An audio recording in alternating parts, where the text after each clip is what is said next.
as I talk to different people about Bitcoin, since that time, a few years ago where I entered the space, it's different people that I'm talking to, but I'm still getting vehement opposition, like almost religious opposition in terms of how stupid this is. Jamie Dimon, this is a fraud. Now he's banking Gemini and Coinbase. Like all these people go through these cycles. But why do you think there's like almost like a religious opposition to this things? Because it changes the way we think about everything. Do you think it's just changing kind of how we think about money? And if people don't understand it, they want to push it away initially. I mean, you've seen us go through, like, if you think about Crossing the Chasm, that book, from the early adopters to the early majority, now moving into, more of the masses coming in. Why do you think there is that kind of opposition?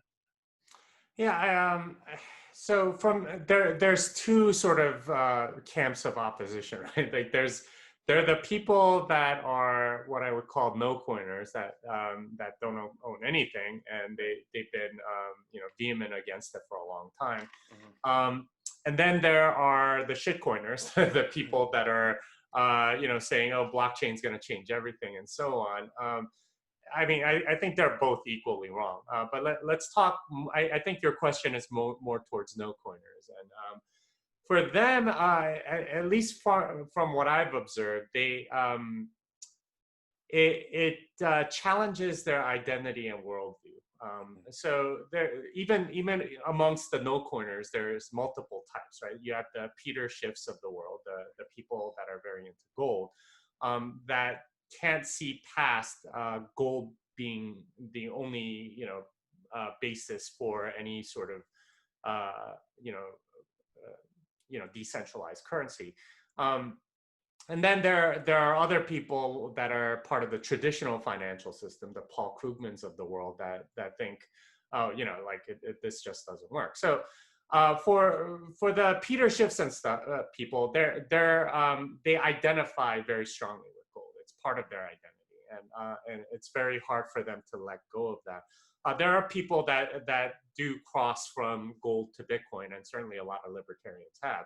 And it's sad that people like Peter Schiff don't, despite, like Peter knew about it in like 2011. The fact that Right. he didn't get into it then must be a very bitter pill to swallow. Right. Um, for other people like Paul Krugman, the Austrian economic aspect of Bitcoin is the thing that's challenging to them because, they want to believe that central banks, by controlling the supply of money and so on, can manage an economy and create wealth where there was none. Mm. I mean, from an Austrian perspective, which I think is the correct one, that's complete bunk, and you can't get something for nothing, and that all you're doing is redistributing the wealth of people around you, so to better fit your cronies and stuff. So for them, their vehemence again is tied to their identity, which Mm. is more on the liberal side, I would say. But even there, like, there are people that actually do own Bitcoin. They don't like banks, and they realize that something is seriously wrong, especially if you're looking outside of the United States. So Right. yeah, I mostly like it's I find this much more common among older adults, Hmm. and it tends to be that way because it's in it's a way to express their fear in a way that doesn't seem weak. Is my conclusion. Most people don't like, especially as you get older, you don't like learning new things or getting like if there's one way that you've done it, like the prospect of doing it a completely different way is very scary. Right.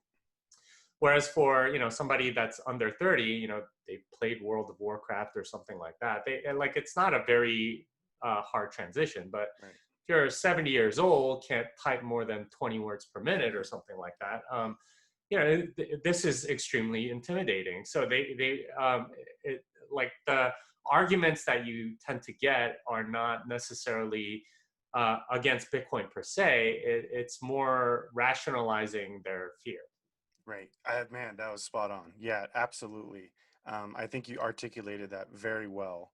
And I think that's the same thing, that because our politicians are older too, that Mm. that's tough and for them to adopt. Some are, adopting, like Andrew Yang was very vocal about it, for Mhm. example.